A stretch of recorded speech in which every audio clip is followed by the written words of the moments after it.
Welcome to Justice Counts, the podcast that goes beyond the law to what's important to you. Equal justice for all is a guidepost for our nation, but how do we achieve that? Here are your hosts, writer-commentator Bob Gaddy and novelist-attorney Mark M. Bello. On April 16, 2009, Kim Hamer watched her 44-year-old husband take his last breath. During his illness and after his death, she was amazed by the helpful ways their coworkers, bosses, friends, and family supported them. Kim started calling their kind actions acts of love. After the death of her husband, Kim, who's an HR leader, noticed how little guidance leaders received when navigating cancer, health crisis, or death on their team. She knew their lack of knowledge negatively affected morale, employee engagement, and productivity. She set out to change that. Combining her personal experience with her professional knowledge and leadership skills, Kim launched her business to support leaders and coworkers when cancer or any health crisis affects a team member. Kim Hamer is the author of 100 Acts of Love, a girlfriend's guide to loving your friend through cancer or loss, an easy-to-read book filled with 100 practical, quick, and effective ways to support a friend or coworker. She's also an HR leader and speaker who lives in Los Angeles, where she says she tries not to bother her relatively well-behaved college-age kids. Now, today we'll talk about all of this, and we'll ask Kim to share with us what she believes are some perfect ways to help your friend with cancer and ways that they can get the support that they need. So welcome, Mark, and welcome, Kim. This is an interesting and important topic, so let's get started. Thank you so much, Bob. It's really good to be here, and it's really nice to meet you both. Well, thank you, Kim. Talk to us a little bit about why you're in this work. Why do you do what you do? When my husband was sick, my husband actually had cancer twice. And the first time, I just noticed that so many people didn't know what to do. And I started to kind of wonder also, because people kept saying to me, if you need anything, let me know, which we'll get into a little bit later is the least helpful thing you can say. And what I just started to notice is so many people didn't know what to do, and they were distraught about it, right? They were trying to figure out, they were making mistakes. Sometimes they would figure out exactly what to do, but more often they didn't. And after my husband died, one of the things that I realized in just doing some research, there's a lot of information out there if you have cancer. If it's your cancer, there's blogs. Sometimes it feels like almost too much information. But when it comes to support for those people we care about who have cancer or dealing with loss, there was virtually no information out there. There was a few articles here and there. There wasn't this sort of big book. And on top of it, one of the things I realized during my own experience was it's really easy to help. Before my husband had cancer, I thought helping meant that I had to volunteer to go to the grocery store every single Monday for the next 10 months, right? So I thought it was this big kind of leap of help. And what I discovered during my experience is that it isn't. It's the small little things that really make a difference. So I set out to let everybody know, because if 1 in 3 of us is going to get cancer, the other 2 need to know what to do, to how to care for and how to love us up when that one person has cancer. Sure. Kim, I read in your book that, and I know it from experience, that people have a lot of difficulty knowing what to say, knowing the right thing to say, a lot of difficulty talking to a cancer victim or his family. Why do you suppose that? I think the easiest answer is that we're just not trained, right? This is 50 years ago, people said cancer like this, they went cancer, right? It was this horrible disease that someone had that was almost shameful. And I think that we are Americans, and in our Americanism, we really were all about, we can do it. We've got this. We're going to march forward and just go. But we're the greatest country in the world. Exactly. And in that psyche that we all hold in some level is the inability to take a moment to stop and to reflect. We're scared of death. We're scared of illness because in that we become powerless. We become weak, which is a sin. It feels like a sin to be weak, and we need help, which also feels like a sin to need. I'm often reminding people, like, Oprah didn't get where she is because she did it by herself. Bill Gates, anybody who we admire who's at the top didn't get there by themselves, but we celebrate them as if they did get there by themselves. And that psyche really hurts us when it comes to wanting to connect with people who we care about who are going through this difficulty, because we want to get in there and fix it, and we want to drop these kind of one bombs of stay strong and then be gone and feel like we've done a good job when really we haven't connected. It's difficult to know really what to say. You find out that a coworker or a close friend is dealing with a life-threatening disease or situation, and you want to be supportive. What should you say? I often like to answer that with what you shouldn't say and look at the anatomy of what you shouldn't say and then build up what you should say. Except that that's my next question. What should you say? Go ahead and answer both. Okay. So what I often tell people is the worst thing you can say to somebody, other than saying nothing, is, if you need anything, let me know. And it sounds like it is the most helpful question in the world, because in the moment you do mean, I will do anything for you. I care about you enough that I will do anything.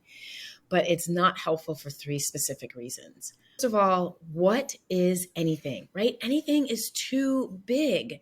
When my husband was first diagnosed with cancer, I had a toddler who was in preschool who would get sick. Did anything mean that you're going to take your freshly detailed car and go up to preschool and pick up my vomiting toddler?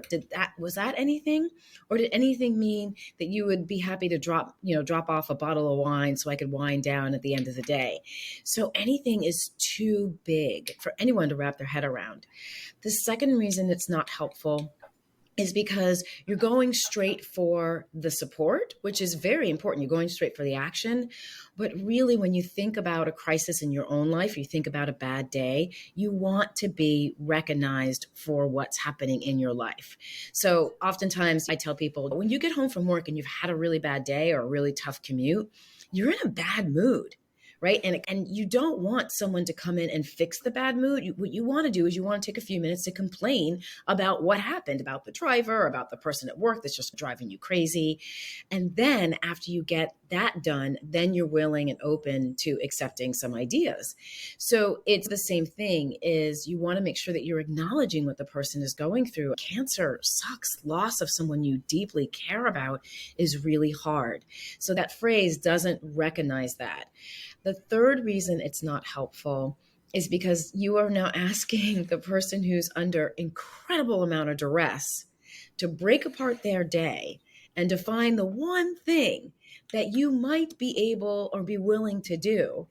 And the fourth reason is because now you're asking that person to call you up in their extremely vulnerable state in a country that is not very good at asking others for help, to ask you to do the one thing that they really need that you may not want and be able to do, and to risk the rejection, to risk hearing on the other end of the phone, oh gosh, okay, I think I can do that for you. When do you need it? And so all those reasons make that statement really not helpful. So when you take it apart, it doesn't address the moment, the connection, the feeling of, holy cow, this is happening to your life. And it doesn't specifically give them something to hold on to, something that you're willing to do for them. And so what I often say is there's kind of two things you can say. And unfortunately, there's no like one phrase that everybody should use. It really depends on your relationship and your comfort level of what's happening with their lives. But I often say, saying, I'm so sorry this is happening in your life right now, or even saying, I don't even know what to say. I'm so shocked and saddened by this experience for you that I'm speechless. Like, being speechless is good. My husband had cancer when he was just 40. It's a good time to be speechless, because we think it's not supposed to happen to somebody that young. And then the second thing to do is to be specific on what you can do. And this does require a little bit thinking on your part, is really understand, what are you willing to do? So Bob, I might be like, hey, Bob, can you go to the store and get me? You might be like, hey, Kim, I can be your pasta person. And so if you're running out of pasta, you realize you're out of pasta, you're cooking the kids, and you realize you've got no pasta, call me. I will run to the store and get you pasta, and I'll even throw in some marinara sauce. And I know that sounds silly, but the more specific you are, the more likely the person who's in crisis is going to remember what you said.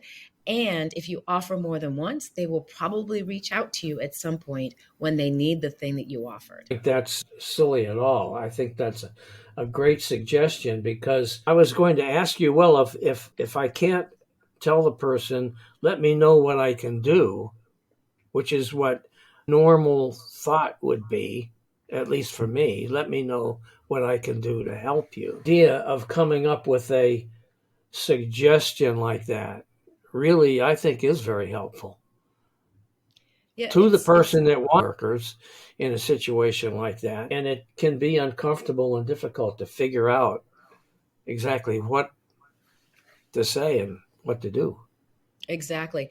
And when you offer, it has two benefits. One is you're letting the person know what you specifically are willing to do.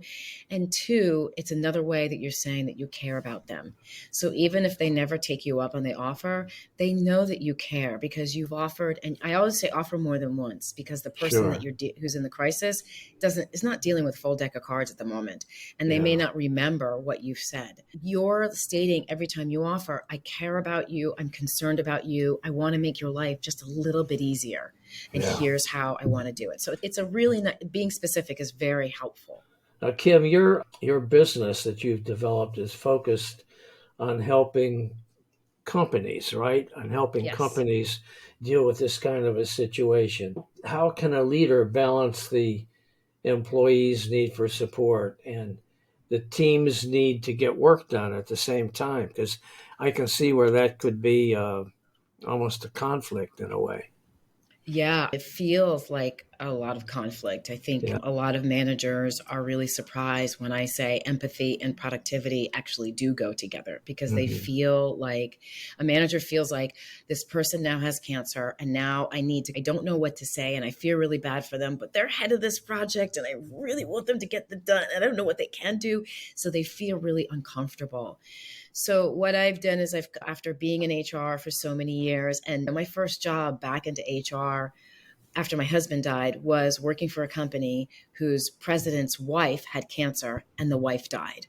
Oh. And so I watched the company just go crazy. Oh my gosh, what do I do? How do we manage this? And then they got no guidance. The employees' death has a long tail. Grief has a long tail. And they're in the workforce and they're watching their boss blow up, and then they're complaining to me. And so I'm trying to help them navigate this situation. So what I've done is I've come up with 5 steps that companies can follow that will allow them to, first of all, know what to say and how to really interact with the employee. You then take the time, I call it deal with the feel. Because we all have emotions around cancer or loss or health crisis.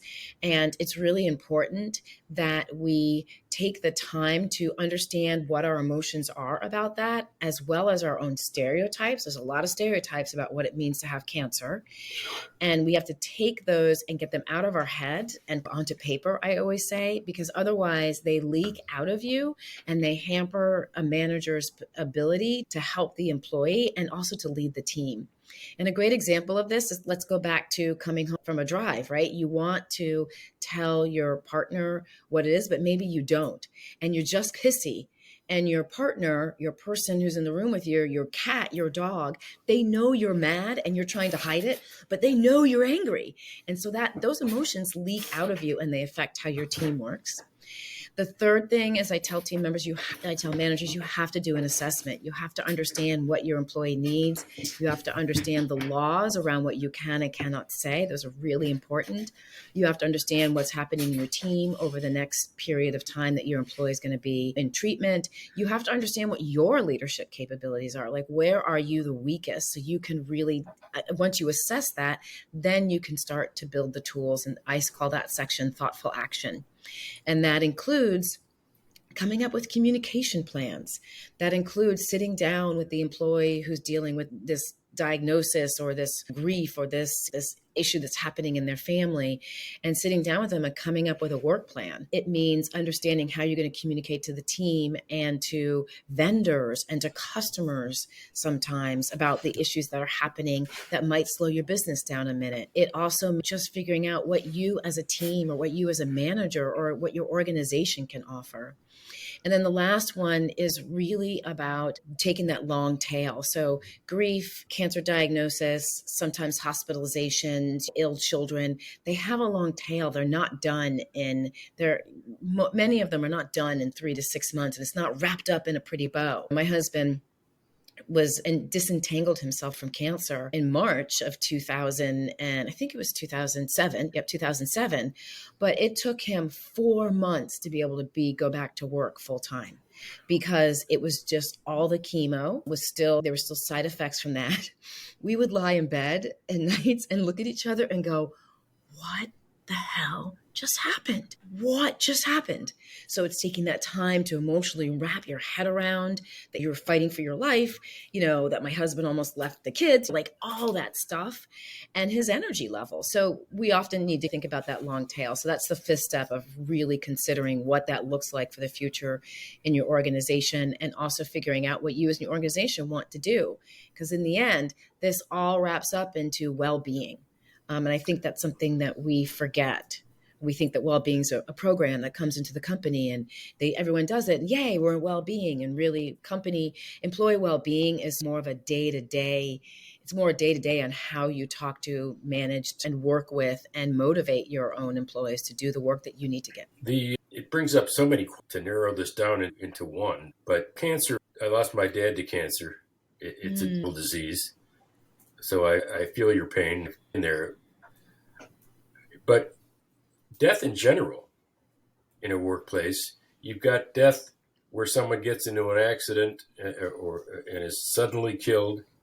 You've got these long-term illnesses that have a substantial impact on a workforce and a workplace. Whether it's sudden death or whether it's long-term death, how does an employer or even a coworker better manage, for lack of a better way to say it, death in the workplace?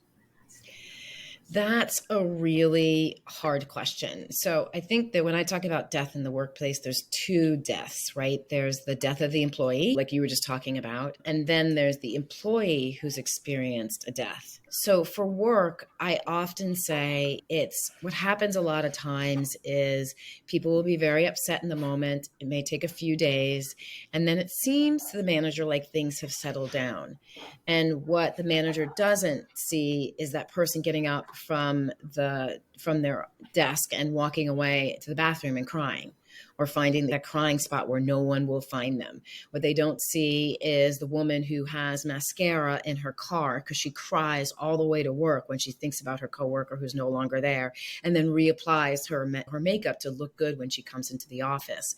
So I think, and then they'll see people's productivity dip, and they wonder why someone who's normally really good with grammar is making all these mistakes, or someone who's normally doing something really well is all of a sudden not doing it very well, or just showing these spaces of error. So I often advise companies to actually have their own memorial service within the organization.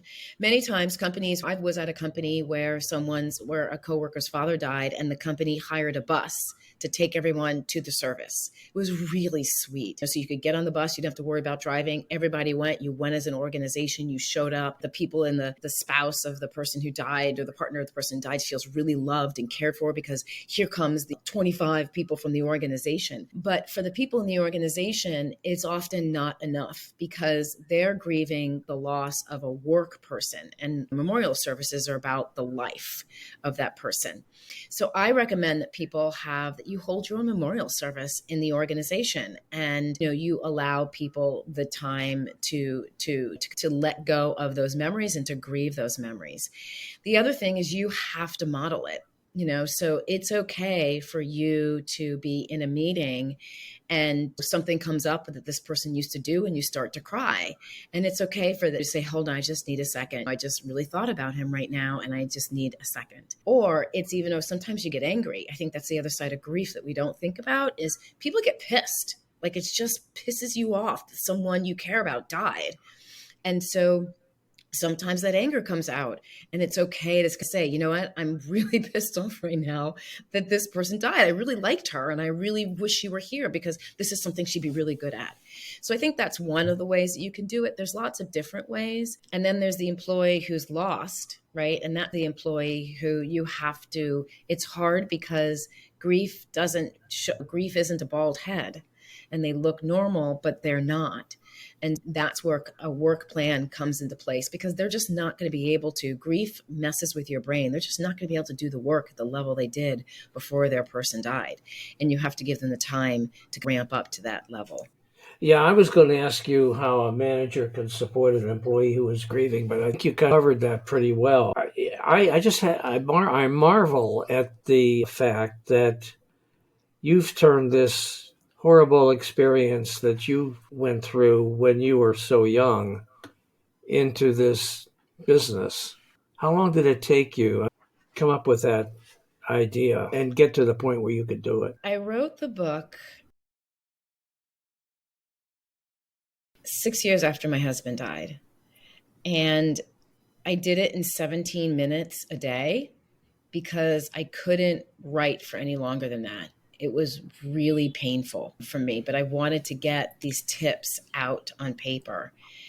And then it took another 6 years for me to really, I went back into the workforce, went back into HR, started seeing all this stuff. And I kept thinking, someone's doing something. There's got to be a management course that answers these questions. And I would look, I've been through a lot of management courses on LinkedIn Learning. I looked at the AMA and there was no one out there talking about these situations and how to manage. It was bring in a grief counselor. This is what grief will look like for your people.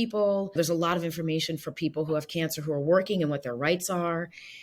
So it took a while for me to really have the courage to do it and to say, okay, to take my flag in the ground. So honestly, my husband's been dead for 13 years. And it is really this year, 2022, where I'm so in it and so grounded in it and so ready to move forward doing this.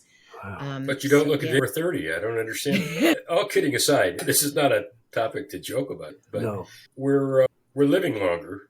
Some people Yes. are obviously have the misfortune, if not, but these kinds of issues are going to be dealt with in the workplace, perhaps early in someone's life, perhaps later in someone's life. I would presume, and correct me if I'm wrong, I would presume that there's a substantial number of people who are diagnosed with cancer in their prime working years, correct? 46% of those who are diagnosed with cancer are between the ages of 25 and 64. You're exactly right. Those are prime working years. So what impact does that have on the morale of a workplace, and what steps can a company to minimize the impact? That is a really good question. I think that stat is just for cancer. We're talking all different stats for accidents and hospitalizations and for the cancer of your partner or your child. That's not even included in those numbers. I think this kind of goes along with this big push right now, right? We came out of COVID and all of a sudden, not all of a sudden, but mental health and employee well-being have hit a fever pitch right now. Great resignation happened. Even now, when supposedly we might be going into recession, there aren't enough people for the jobs that we have. So companies do need to start to think about how do we keep our employees engaged. And one of the things that a lot of new employees are saying is they want to be in a company that has a heart and has some type of purpose. And the company doesn't have to be a company that's focused on recycling gum wrappers, right? It could be IBM. And if their manager has a heart and has a purpose, really can bring people together, then that will help. Then this is the type of program that the company needs to think about. Because right now, where organizations are becoming more and more responsible, like we're filling the hole for things that our society used to do for us. So there used to be the Elks Club and Shriners, and there used to be all these clubs where men used to be able to go and talk to other men. There used to be more churches, and we used to live more kind of in small villages. So we had that support. We don't have that as much anymore. And so organizations, unfortunately, are going to have to fill that hole to help people live better, healthier, longer lives, and to help them benefit the organization. So it's going to continue to have a huge impact on engagement and on morale. And ultimately, when you look at the numbers of engagement and the numbers for morale and trust of a manager, it affects the productivity, and that eventually affects the revenue of an organization. And I think companies need to start really looking at that taking care of their employees on their human side will ultimately benefit them long term. That they just need to know how to do it. It's not a one-off program that you throw into the organization and go, woo, we're doing well-being, yay for us. Yeah. So you have an employee who is diagnosed with cancer. Now, does that employee automatically just come into work? I think most people continue to work, right? So if they do, now the manager has to find a way to support that individual and still maintain whatever level of productivity that individual can provide, correct? Yes. Yeah. That's where that work plan comes into place, is having those honest conversations with the employee. And the thing is, Bob, it's tricky because we have laws that protect the employees, protect the information that the employee can share. So the employee doesn't even have to tell their manager they have cancer. They can just say, I need half a day on Thursday and all day Friday off for something. The answer to that question is tricky because it all depends on the relationship with the employee and the manager. It depends on what HR knows and does. It depends on how much the employee has revealed. So it's just really understanding those things and keeping in mind the law. There's a HIPAA law, which basically says a manager, if I come to you, Bob, and say I have cancer, you cannot go to Mark and say, oh my God, did you hear Kim has cancer? And then Mark comes to me and says, oh my God, I'm so sorry you have cancer. And I'm like, wait a minute, I told you and asked you not to tell anyone, and now you're telling everybody, or I didn't even give you permission, and now you're telling everybody. That can get a company into trouble. I was going to say, Bob, as the lawyer in the room, not just HIPAA, but if someone has cancer or some kind of disabling disease, they have to be accommodated to perform the work. So you've got this two-edged sword, both HIPAA and the ADA. The ADA. So yep. There's that as well. Yeah, exactly. And then the word accommodations is very vague, and it really depends on the size of the company. How much accommodations do they need? So there's a reasonable, exactly, quotes, exactly. So there's a lot of different pieces here that an organization needs to think about. It's not just, oh, anyone who has cancer, this is how we're going to treat it moving forward. So not to mention that not everybody's the same. Exactly. Some people's cancer is worse than other people's cancer. Some people's reaction to cancer is worse than other people's reaction. So there's no one size fits all. That's for sure. Yeah, exactly. So Kim, exactly what does your company do to help companies deal with all of this? So I do, like I mentioned earlier, that 5-step process. So what I do is there's several different packages a company can order. So the first one is they have a do-it-yourself. I have a do-it-yourself program. There's videos, guidebooks, throw in a few Q&A times with the managers and with HR teams. So that's for the organization. That's, you know what, we're going to try to do this ourselves and manage it.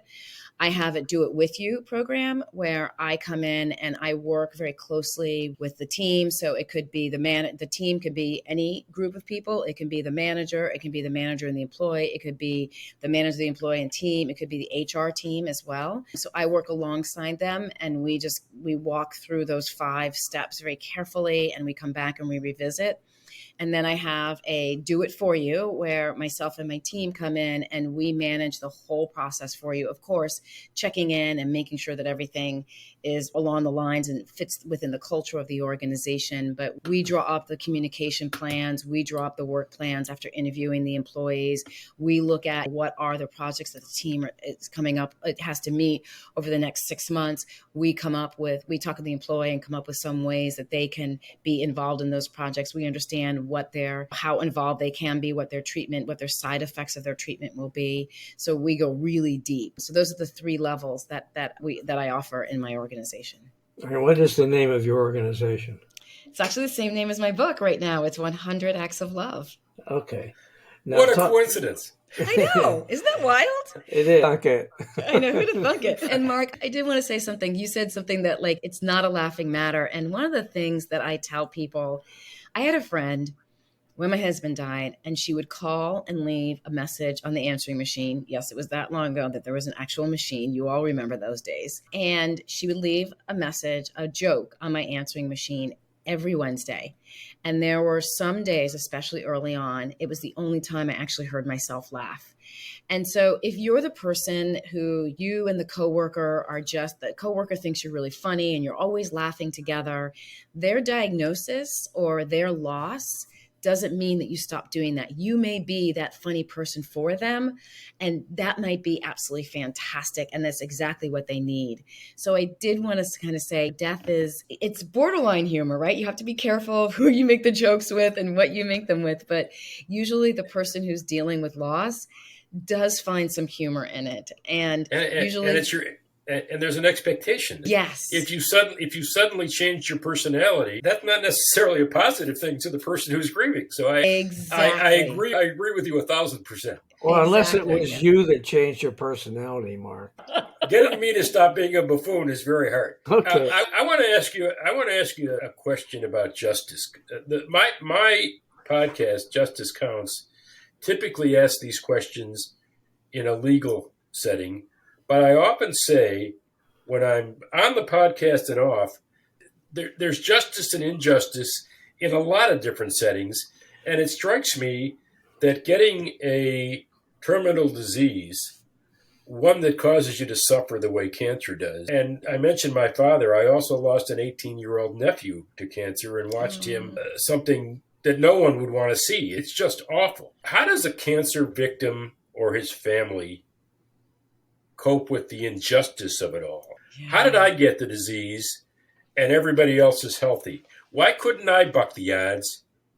Does that creep into your thinking at all? Why am I so unlucky? Why me? First of all, I love that you asked that question. Second of all, I didn't say this when you told me about your father, but I'm so sorry about your dad and your nephew. That's just a horrible thing to watch. And then to watch your siblings having to deal with that is really painful. My baby sister. Yeah. I'm so sorry. I remember listening to an interview with Arthur Ashe. Remember, he's African-American tennis player in the 70s, and he got AIDS. And someone asked him and said, "Do you ever ask why me?" And he said, "I never asked why me when I was winning tournaments and doing what I was doing. I can't ask why me now." And for me, I honestly don't remember saying to myself, why is this happening to me? I think I said a lot with the kids, because my husband was a great father. He was an incredible father. And I remember thinking, there are a lot of crappy fathers out there who don't show up for their children, who don't care, and why couldn't it be one of them? Why does it have to be him? Sure. And so I think that's the only time I ever thought that, when thinking about my kids. This is my journey. And I can't spend the time feeling like wishing that this hadn't been my journey, because it is my journey. And so the way I see it is my job, and the main driver of what I do is, I'm not here because I'm super strong or brave or courageous and got through this horrible tragedy. But you are. No, but I'm here because of the hundreds of acts of love that people did for us. I'm here because every single time, because all these people showed up on our doorstep with lasagna to the point where my kids were like, Mom, no more lasagna. We're not eating any more lasagna ever again. I'm here because people picked up my kids after school and said, we're not bringing them home till 9 o'clock. We're going to take them to dinner and a movie. I'm here because my husband's college basketball teammates came, and the coach flew cross country to spend 24 hours with him in a hotel room. He was so sick at this point. He died like 3 weeks afterwards. That's why I'm here. And I'm here because I want people to know everything that they do really matters. And it doesn't have to be the big stuff, right? It's the card I got with $10 in it from an anonymous person who'd been reading my blog and who said, I don't know what to do for you. Here's $10. I hope that it will help. I'm sorry that it's so small. Like, she took the time to do that. And my kids know what it's like to be supported by a community. And they have now gone out and shown other people how to show up for those who are dealing with this.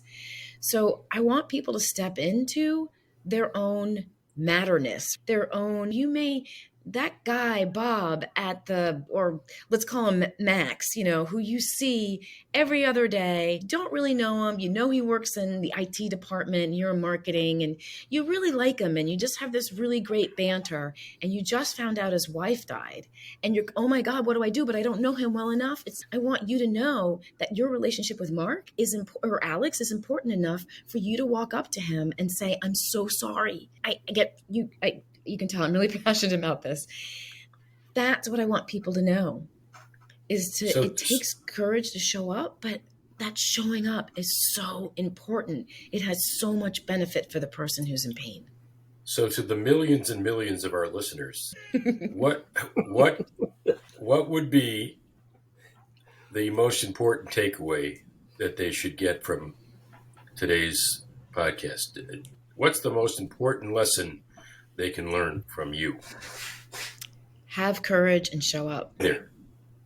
Be there. Okay. This isn't the time to worry about what your hair looks like, whether or not you need to lose 10 pounds, and whether the words are going to come out right out of your mouth. This is the time to just show up and go, I don't know what to say. I'm going to figure out how to help you. I just want to say I'm sorry. Okay. And that takes courage. But have courage. Okay. I thank you so much for being with us, Kim. It's been a fabulous conversation. And I know Mark shares that, right, Mark? Yes. I thought you were going to say, despite Mark being here. I'm not going to give you any more jabs, Mark. I'm not going to jab you anymore. You're my buddy. We've been doing this for a while now, Mark and I. Kim, it's been great, and thank you so much. Everybody listening to this should buy this. It's a wonderful book. Oh, thank you, Mark. Thank you. One last thing about it is I did write it because I hate reading paragraphs and paragraphs to find that one point. So I did design it in a way that a person can grab it, open it up, go, oh, be her bathroom stalker. Okay, I'm going to go out and buy toilet paper and toothpaste and deodorant and make sure she has it. I bought it in a way so someone could pick it up and just read one tip, run, put it down, and go do that one thing. So thank you. Great. Kim Hamer, thanks so much for joining us today for our podcast. Mark Bello and I are really grateful. It was a great discussion. And thanks everybody for listening. Meanwhile, if you guys haven't done so already, please check out Mark Bello's Ripped from the Headlines legal thrillers, all available online at Amazon and other major online booksellers. Yes, quite the hero in attorney Zachary Blake, who fights for justice on all fronts. His books are Betrayal of Faith, Betrayal of Justice, Betrayal in Blue, Betrayal in Black, Betrayal High, Supreme Betrayal, Betrayal at the Border, and his latest, You Have the Right to Remain Silent. For more information, just check out markmbello.com. Until next time, this is Bob Gaddy for Mark Bello, signing off from Justice Counts.